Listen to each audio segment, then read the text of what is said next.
మీరు ఒకసారి ఆలోచించండి.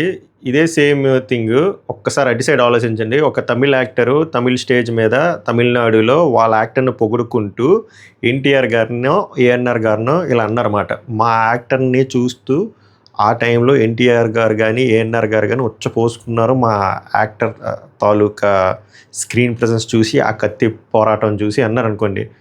మనం ఎంత అఫెండ్ అవుతాం? మనం ఎంత హర్ట్ అవుతాం? అవుతామా? అవ్వమా? సో, ఆబ్వియస్‌గా ఇప్పుడు తమిళియన్స్‌కి కోపం వచ్చింది అంటే అర్థం ఉంది. మీకు మ్యాటర్ ఏంటో అర్థం అవ్వాలంటే ఫుల్‌గా వీడియో చూడండి. క్లియర్‌గా ఎక్స్‌ప్లెయిన్ చేస్తా.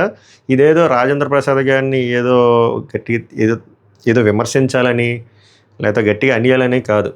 సో, నాకంత స్థాయి కూడా లేదు. బట్ మిస్టేక్ ఒకసారి ఓకే. 2 సార్లు ఓకే. ప్రతిసారి జరుగుతుంది రాజేంద్ర ప్రసాద్ గారి విషయంలో. దీని మీద ఒక పర్మనెంట్ సొల్యూషన్ అయితే ఉండాలి. తీసుకోవాలి. అదేంటో కూడా చెప్తా.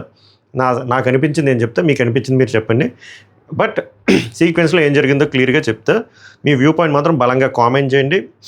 కాంటెంట్ నచ్చితే లైక్, షేరు, హైప్ ఇలాంటి ఫార్మాలిటీస్ ఉంటే చేయండి. కుదిరితేనే చేయండి. ఇంకా నచ్చితే సబ్స్క్రైబ్ చేయండి. ఇంక లేకుండా వీడియోలోకి వెళ్ళిపోదాం. 4-5 డేస్ బ్యాక్ రాజేంద్ర ప్రసాద్ గారు ఒక అవార్డు ఫంక్షన్‌కి వెళ్ళారు. కాంతారావు గారి పేరు మీద జరుగుతున్న ఒక అవార్డు ఫంక్షన్‌లో.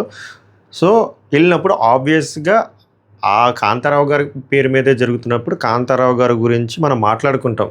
ఆయన సూపర్ హిట్ ఫిల్మ్స్ గురించి, ఆయన యాక్టింగ్ గురించి, ఆయన చేసే గొప్ప గొప్ప పనుల గురించి మాట్లాడుకుంటాం. తప్పేం లేదు. ఆయన కూడా one of the legendary actors we had చనిపోయారు కాబట్టి. సో, మాట్లాడుకోవచ్చు. తప్పేం లేదు. ఆయననే కదా మన గొప్ప నటుల గురించి మనం ఏమైనా మాట్లాడుకోవచ్చు. ఎంతసేపైనా మాట్లాడుకోవచ్చు.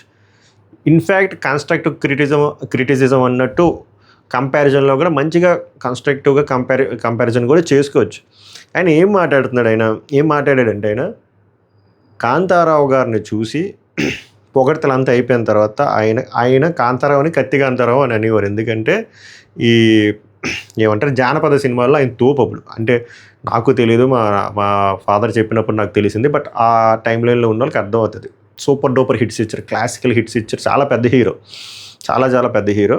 సో, ఈ కత్తి ఫైట్లో స్పెషలిస్ట్. సో, ఆయన అలా చెప్పుకుంటే పర్లేదు. స్టేజ్ మీద ఆయన నేను వీడియో ప్లే చేయలేను, మళ్ళీ కాపీరైట్ ప్రాబ్లం వస్తుంది కానీ.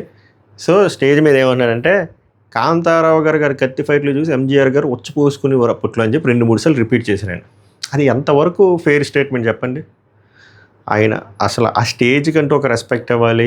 అది జరుగుతుంది కాంతారావు గారి పేరు మీద జరుగుతుంది కాబట్టి ఆయనకు ఒక రెస్పెక్ట్ ఇవ్వాలి. మనం అండ్ మాట్లాడుతుంది కూడా ఒక లెజెండరీ పర్సన్ రాజేంద్ర ప్రసాద్ గారు. ఆయన చిన్న పర్సన్ కాదు, చాలా లెజెండరీ పర్సన్. ఇప్పటికీ ఆయన సినిమాలు నేను చూస్తూ ఉంటాను. లేడీస్ టైలర్ కానీ, ఏప్రిల్ 1 విడుదల కానీ, ఆ ఒకటి అడగ కానీ లెజెండరీ యాక్టర్. ఆయన ఓన్లీ కమెడియనే కాదు, క్యారెక్టర్ ఆర్టిస్ట్ కింద, హీరో కింద చాలా చేశాడు. బట్ రోజు రోజుకి ఆయన స్థాయి ఆయనే తగ్గించుకుంటున్నాడు ఇలాంటి చీప్ మాటలు మాట్లాడి.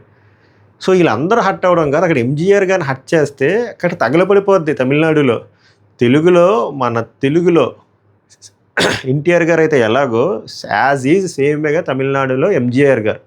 ఇంకా కరెక్ట్గా చెప్పాలంటే ఒక 0.1% ఎక్కువ ఉంటుంది. ఆయన సేమ్ మనకిక్కడ ఎలాగైతే మనం ఐకాన్స్లో మనం చూస్తామో ఎన్టీఆర్, ఏఎన్ఆర్ గారిని, అలాగే ఎంజీఆర్ గారు, అలాగే ఆయన సీఎం కూడా అయ్యారు. ఇండియాలో ఒక సూపర్ స్టార్ సీఎం అవడంలో ఫస్ట్ ఈయన అయ్యారు, ఎన్టీఆర్ గారు కాదు. ఈయన 1977లో అయ్యారు. 3 సార్లు సీఎం అయ్యారు, 10 years పాలించారు. దానికంటే ముందు ఆయన ఒక లిజెండ్ తమిళ్ ఫిల్మ్ ఇండస్ట్రీలో.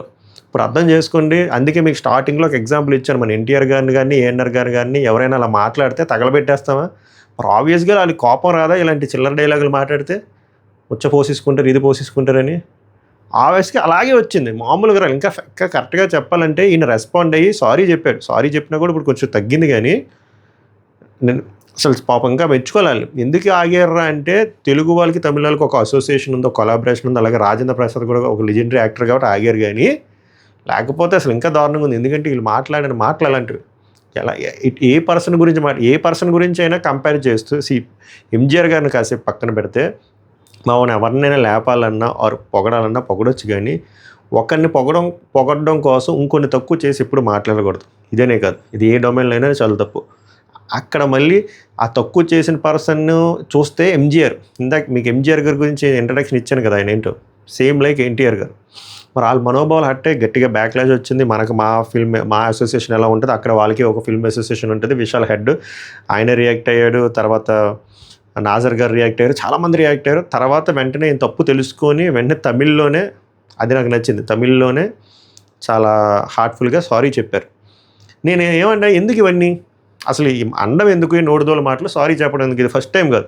డేవిడ్ వార్నర్ విషయంలో అదే జరిగింది. అప్పుడు కూడా విమర్శలు ఎలా వచ్చాయంటే రాజేంద్ర ప్రసాద్ తిట్టలేదు, తెలుగు ఫిల్మ్ ఇండస్ట్రీని, తెలుగు ఫిల్మ్ ఇండస్ట్రీ కల్చర్ని, తెలుగు ఫిల్మ్ ఇండస్ట్రీ సీనియర్ ఆర్టిస్ట్ని తిట్టారు. అక్కడ ఎక్స్పోజ్ అయ్యింది, చిన్న చూపుగా చూసింది టాలీవుడ్ని, రాజేంద్ర ప్రసాద్ గారికి కాదు. దాని తర్వాత ఆఫ్ లైట్ అలాగే ఆ స్టేజ్ మీద ఆయన పేరేంటి ఆలీ గారిని అలాగే మాట్లాడడం, ఇష్టం వచ్చినట్టు బూతులు మాట్లాడడం. ఏమేనంటే ఆయనకు పర్సనల్ లాస్ అయింది, పర్సనల్ లాస్ అని we can understand. Personal loss అయినప్పుడు ఆయన పబ్లిక్ ప్లాట్ఫామ్స్లో రాకూడదు, వచ్చినప్పుడు చాలా కంట్రోల్గా ఉండాలి. ఇది మూడోసారో నాలుగోసారి ఇలాంటివి జరగడం. దీనికి రూట్ కాజ్ ఏం లేదబ్బా. ఇప్పుడు జర్నలిస్టులు మొన్న విఎస్ఎన్ మూర్తి గారిని సస్పెండ్ చేశారు 6 నెలలు, ట్విట్టర్లో కొన్ని లైన్లు దాటి మాట్లాడారని. అలాగే ఆయన్ని కూడా బ్యాన్ చేయాలి కొన్ని సంవత్సరాలు, 1 or 2 years. ఎందుకంటే ఆయన మానసిక స్థితి బాగోలేదు. సో ఆయన ఎటువంటి ప్రెస్ రిలీజ్లకు కానీ, ఆడియో ఫంక్షన్లకు కానీ, అవార్డు ఫంక్షన్, పబ్లిక్ అపీరెన్స్కి ఉండకూడదు అని చెప్పి బ్యాన్ చేశారనుకోండి.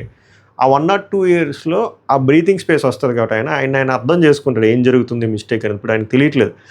ఇలా ఒక బ్యాన్ పడింది అనుకోండి, ఓకే ఇంత కాన్క్రీట్గా మన మీద చర్యలు తీసుకున్నారు అంటే మనం ఆలోచించాలని ఆలోచిస్తారేమో అని నా థాట్. అంతకుమించి చేయలేదు. ఎందుకంటే ప్రతిసారి ఇది రిపీట్ అవుతుంది. రిపీట్ అయిన ప్రతిసారి రాజేంద్ర ప్రసాద్ ఇక్కడ 2 నష్టాలు జరుగుతుంది. ఒకటి, చాలామందికి తెలియదు, ఇప్పుడు చాలామంది తిడుతున్న వాళ్ళకి కూడా తెలియదు రాజేంద్ర ప్రసాద్ కూడా ఒక లెజెండరీ యాక్టర్ అని చెప్పి. బట్ ఆయన స్థాయి ఆయనే తగ్గించుకొని ఆయనే చీప్ అయిపోతున్నాడు. ఇంకోటి, దీనివల్ల తెలుగు ఫిల్మ్ ఇండస్ట్రీ చీప్ అయిపోతుంది. ఇక్కడ ఈ ఇష్యూని టాప్ యాంగిల్ ఎలా చూస్తారంటే, వేరే స్టేట్స్లో కానీ న్యూస్ వేసినప్పుడు తెలుగు ఫిల్మ్ ఇండస్ట్రీ అని చెప్పి ఒక ట్యాగ్ యాడ్ చేస్తారు.